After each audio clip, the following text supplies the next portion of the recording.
لیکن اس کو عمارت اور تعمیر بنانے پر اس پر زکوٰۃ کا مال وہ نہیں لگتا. یعنی اگر کسی نے دیا تو زکوٰۃ دینے والے کی زکوٰۃ نہیں ہوئی. ہاں جن کو ملا ان کا کام ہو گیا. وہ جس میں خرچ کریں وہ پابند بھی نہیں ہے کس چیز میں خرچ کریں, اس لیے کہ زکوٰۃ نہیں ہے نا. زکوٰۃ میں پابند ہوتا ہے کہ آپ نے اس کے مصرف ہی میں خرچ کرنا ہے. جب یہ زکوٰۃ ہی نہیں ہے تو وہ پابند ہی نہیں ہے, جہاں خرچ کریں. اسی طرح زکوٰۃ غیر مسلم کو بھی نہیں دی جاتی ہے. غیر مسلم کو بھی زکوٰۃ نہیں دی جاتی ہے. صدقہ فطر دیا جاتا ہے, وہ اپنے جو ہمارے عصر کے مسائل ہیں ان میں بتاؤں گا. آپ صدقہ فطر دے سکتے ہیں غیر مسلم کو, لیکن زکوٰۃ آپ غیر مسلم کو نہیں دے سکتے نام لیے بغیر. کراچی میں ایک ادارہ ایسا ہے جو خود زکوٰۃ کے منکر ہیں, خود زکوٰۃ ادا نہیں کرتے, خود زکوٰۃ مانتے بھی نہیں ہیں, اور ان پر ہماری زکوٰتیں لگتی بھی نہیں ہیں. یعنی ہم میں سے اگر کوئی ان کو زکوٰۃ دے گا تو زکوٰۃ ادا نہیں ہوگا. وہ زکوٰۃ جمع بھی کر رہا ہے اور ان زکوٰۃوں سے وہ لوگوں کو سحری کروا رہا ہے, اور سحری میں شتر مرغ کھلاتا ہے. اب تو سمجھ گئے, اب پہچان لیا آپ لوگوں نے نا کہ ہم ان کو زکوٰۃ نہ دیں. ہاں آپ سحری دے دیں, آپ افطاری دے دیں, کسی نے منع نہیں کیا آپ کو, لیکن زکوٰۃ جو فرض ہیں وہاں ادا کرو گے تو ادا نہیں ہوگا, آپ کے ذمہ باقی ہے. ایک آدمی کے کئی سالوں کے زکوٰۃ اس کے ذمہ ہے, 3 سال 5 سال 10 سال جتنے سالوں کا بھی ہے, حساب لگا لیں, تھوڑا تھوڑا کر کے دیتے رہیں. ایک آدمی پر زکوٰۃ ہے 1 لاکھ روپیہ, ابھی اس کے پاس 1 لاکھ روپیہ نہیں ہے, سال بھر میں توڑا توڑا اس کے پاس آئے یہ دیتا رہے. 10,000 آیا وہ دے دیا, 20,000 آیا وہ دے دیا, 30,000 آیا وہ دے دیا, پورے سال آئندہ سال تک یہ تھوڑا تھوڑا کر کے زکوٰۃ کا مال دیتا رہے. یہ بھی سہولت ہے, اس طرح بھی دی جا سکتی ہے. اللہ کے پیارے پیغمبر نے ارشاد فرمایا اتقوا ربکم, رب سے ڈرو. روزہ کیوں فرض ہے؟ لعلکم تتقون. دوسرے نمبر پر ارشاد فرمایا وصلوا خمسکم, 5 نمازیں پابندی کے ساتھ ادا کرو, فرض ہیں. پوچھا جائے گا, سب سے پہلا حساب ہوگا. اور رمضان میں ایک فرض 70 فرائض کے برابر, اور جماعت کے ساتھ پڑھیں گے تو ایک 27 پر, تو ایک 70 پر ہے, اور پھر ایک جب نماز پڑھو گے تو جماعت کے ساتھ 27 کا ہے. اب آپ لگا لو کتنے بنتے ہیں کہ ایک نماز 70 کا ہے, یعنی آپ نے ایک نہیں پڑھی, آپ نے 70 پڑھی, اور 70 کو آپ نے 27 دفعہ پڑھی ہے. اتنا بڑا اجر 11 مہینوں میں جا کر تلاش کرو کہیں ملے. اس لیے رمضان میں باجماعت نماز نہ چھوٹنے پائے, نماز جماعت کے ساتھ ادا کریں تاکہ آپ کو 25 یا 27 نمازوں کا اجر ملے. تیسرے نمبر پر ارشاد فرمایا وصوموا شہرکم, رمضان کے روزے رکھو, رمضان کے روزے رکھو. اللہ پاک یہ جو ہمارے بوڑھے ہیں بزرگ ہیں ان کی زندگیوں میں برکت دے دے. یہ جب جوان تھے انہوں نے صحیح روزے رکھے, آج میرا جوان روزہ نہیں رکھ رہا ہے, المیہ ہے. اب افسوس تو بوڑھوں پر کیا جائے کہ جی بوڑھے ہیں اور روزہ نہیں رکھتے ہیں, کمزور ہے, ضعیف ہے, جو کچھ بھی ہے, لیکن میرا جوان روزہ نہیں رکھتا, کھاتا ہے پیتا ہے, کوئی پوچھ گچھ نہیں, کوئی شرم نہیں, کوئی حیا نہیں, کوئی اللہ کا ڈر نہیں. بھائی یہ جوانی کہاں سے کیسے دی, کیسے تجھے ملی؟ اتنا سا بھوک پیاس برداشت نہیں کر سکتا ہے. اور پھر جو روزہ رکھتے ہیں غیبت بھی ہیں, گالم بھی ہیں, گلوچ بھی ہیں, لایانی بھی ہیں, نماز کی پرواہ نہیں اور کسی نیک عمل کی پرواہ نہیں, رات بھر جوئے کھیلتے ہیں اور دن بھر روزہ رکھتے ہیں. یہ کون سی زندگی ہے؟ یہ کون سا رمضان ہے؟ اس رمضان پر ہم امید رکھیں گے کہ اللہ گزشتہ گناہوں کو معاف فرمائے گا. غفور ہیں, کوئی روکنے والا نہیں ہے, لیکن قانون نہیں ہے اس کا. اس کا قانون یہ ہے کہ دن میں بھی عبادت, رات میں بھی عبادت.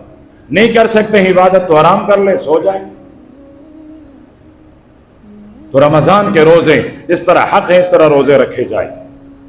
پھر ارشاد فرمایا وَأَدُّوا زَكَاةَ أَمْوَالِكُمْ، فرمایا اپنی مال کی زکوٰۃ ادا کرے، اموال کی زکوٰۃ ادا کرے۔ ہم نمازی تو ہیں لیکن معذرت کے ساتھ ہمارے معاشرے، ہماری کمیونٹی، ہماری برادری 5% بھی زکوٰۃ ادا نہیں کرے۔ 5%، یعنی ہم اگر 100 ہوں تو 100 میں سے 5 بندے بھی زکوٰۃ ادا نہیں کرتے۔ خیال ہی نہیں ہے، فرض ہی نہیں سمجھتے ہیں، ورنہ اس طرح فرض ہیں جس طرح روزہ فرض ہے، ایسا فرض ہے جس طرح نماز فرض ہے۔ تو اپنی زکوٰۃ اس کا خیال رکھیں، زکوٰۃ ادا کریں۔ اس سے بڑھ کر ایک آدمی صاحب نصاب بھی ہے، اس پر زکوٰۃ فرض بھی ہے، اس کو اگر کوئی صدقہ فطر دیتا ہے تو آرام سے لے لیتا ہے، کوئی ظالم تیرے اوپر نہیں لگتا ہے، کیوں اس کا صدقہ فطر خراب کر رہا ہے؟ کوئی زکوٰۃ دیتا ہے تو لے لیتا ہے، اس کو پیسے مل گئے لیکن دینے والے کا زکوٰۃ نہیں ہوا، تو کہہ دے اسے کہ بھئی میں فطرہ نہیں لے سکتا ہوں، میں زکوٰۃ نہیں لے سکتا ہوں، لیکن مجھے اپنے پڑوس میں کوئی غریب معلوم ہے، یہ زکوٰۃ اسے دے دوں گا، یہ فطرہ اسے دے دوں گا، میں خود مستحق نہیں ہوں۔ اور مال زکوٰۃ اللہ کے پیارے پیغمبر نے ارشاد فرمایا یہ مال کا میل ہے، مال کا میل۔ میل جانتے ہو؟ خیرے، خیرے، یہ خیرے ہیں، خیرے جس پر ہم مر رہے ہیں۔ امام ابو حنیفہ رحمۃ اللہ علیہ کے بارے میں، وہ تو تھے بھی تاجر، لیکن فرمایا پوری زندگی انہوں نے کبھی زکوٰۃ کا مال قبول نہیں کیا۔ ایک تو غنی تھے، تاجر تھے، لیکن قبول بھی نہیں کیا، فاقے گزارے لیکن زکوٰۃ کا مال استعمال نہیں کیا۔ فرمایا لوگوں کے مال کا میل میں کیوں کھاؤں؟ تو زکوٰۃ ادا کریں۔ اور بہترین مصرف ہیں مدارس۔ بہترین مصرف کیا ہے؟ مدارس۔ بہترین مصرف NGOs۔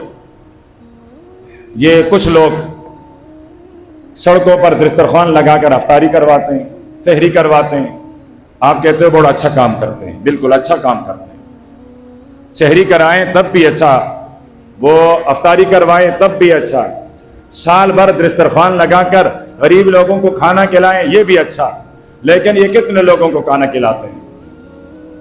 زیادہ سے زیادہ 100 آدمیوں کو، 1000 آدمیوں کو۔ کراچی سے خیبر،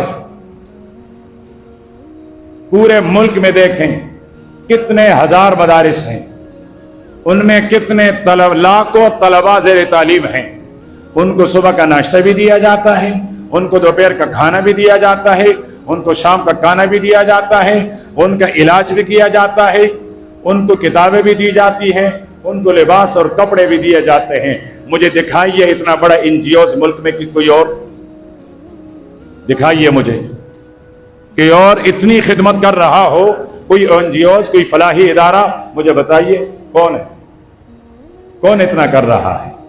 اور میری اور آپ کی زبانیں کھلتی ہیں تو مدرسے کے خلاف، میری اور آپ کی انگلیاں اٹھتی ہیں تو مدرسے کے خلاف۔ اگر یہ مدارس والے یہاں ہر روز آتے ہیں، کوئی نہ کوئی مدرسے والا، میں کبھی کبھی دیکھ کر محسوس بھی کر لیتا ہوں کہ آپ کے چہروں کو بہت وہ ناگوار لگتا ہے کہ جی یہ پھر خیراتی آ گیا، یہ پھر خیرات مانگے گا۔ اللہ اکبر۔ اگر یہ کیفیت پیدا ہو جائے تو استغفار کریں۔ اگر یہی مدارس آج سے بند ہو جائیں، آپ کو نماز کون پڑھائے گا؟ آپ کا جمعہ کون پڑھائے گا؟ آپ کو مسئلے کون بتائے گا؟ آپ کو واعظ و نصیحت کون کرے گا؟ آپ کو مصلی پر تراویح میں قرآن کون سنائے گا؟ آپ کے مسائل میں آپ کی رہنمائی کون کرے گا؟ کس کے پاس جاؤ گے؟ روزے میں آپ کو کوئی مسئلہ ہو گیا تو آپ بالفرض کسی کو الٹیاں ہو گئی، مسئلہ پوچھنے کے لیے کس کے پاس جائیں گے؟ بتائیے جی، ڈاکٹر کے پاس نا، ڈاکٹر صاحب کے پاس جائیں گے، وہ بتائے گا؟ نہیں، انجینئر بتائے گا، انجینئر بتائے گا، کوئی پولیس کا اعلیٰ افیسر بتائے گا، کوئی اور ادارے کا سربراہ بتائے گا۔ بتائے گا؟ کون بتائے گا؟ بولو نا، کون بتائے گا؟ امام بتائے گا، عالم بتائے گا نا۔ اس کو کس نے پڑھایا؟ اس کو کس نے تیار کیا؟ اس کے لیے تمہارے سامنے بھیک کس نے مانگی ہے؟ تمہاری دین کی ساری ضروریات وہ پوری ہوتی ہیں کہاں سے؟ مدارس سے۔ دین کے جتنے شعبے ہیں ان تمام شعبوں کے لیے لوگ کون تیار کرتے ہیں؟ مدرسے والے۔ میں تبلیغ کرتا ہوں، میرے تبلیغ کا امیر، میرے تبلیغ کا عالم، اس کی تربیت کس نے کی ہے؟ اس کو کس نے تیار کیا ہے؟ مولانا الیاس رحمت اللہ علیہ کو کس نے تیار کروایا تھا؟ کیا وہ دیوبند مدرسے کا پڑھا ہوا نہیں تھا؟ میں خانقاہ میں جاتا ہوں پیر کے پاس، اس سے اپنا اصلاحی تعلق قائم کرتا ہوں۔ وہ اصلاحی تعلق جس پیر سے قائم ہے اس پیر کو کس نے تیار کیا ہے؟ وہ شاہ اشرف علی تھانوی رحمت اللہ علیہ کون تھا؟ مدرسے کا پڑھا ہوا نہیں تھا؟ جس میدان میں بھی آپ جائیں، جہاد کے میدان میں جائیں، دنیا بھر میں جہاں اسلامی شرعی جہاد ہو رہا ہے وہاں تیاری کون کرتا ہے؟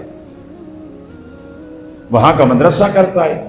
وہ جو شہزادوں نے حکومت قائم کی ہے، مثالی حکومت، پوری دنیا میں کسی سے 1 روپیہ نہیں لیتا ہے، کسی کا 1 روپیہ کا مقروض نہیں ہے۔ اب اس پوزیشن میں ہیں، آپ جا کر ان سے قرض مانگو تو دے دے، امریکہ جا کر ان سے قرض مانگے تو دے دے، اس پوزیشن میں ہیں۔ کس نے تیار کیا؟ وہاں کے مدارس نے۔ یہ مدرسہ آپ کی دین کے ہر شعبے کی کفالت کرتا ہے۔ تو جب بھی کوئی آدمی آئے، پہلے تو یہ ہے کہ دل کھول کر کے 5، 10، 20 روپیہ ضرور دے دیا کرے۔ نہیں ہے اللہ سے دعا کر لیا کریں کہ اللہ ان کی غیب سے مدد کرے، برا نہ سمجھے، یہ ایمان کا ضیاء ہے۔ ورنہ تمہارے اب اس مسجد میں کتنا چاندہ ہوگا؟ یہاں رسید پڑی ہوئی ہوتی ہے، میں دیکھ لیتا ہوں، بتاتا نہیں ہوں کتنا ہوتا ہے، لیکن اس سے تو اس کے ایک دن میں اس کے 10 طلبہ کا خرچہ بھی نہیں ہوتا۔ لیکن یہ ایک عمل ہے، اللہ پاک اس سے مدارس کو چلاتے ہیں۔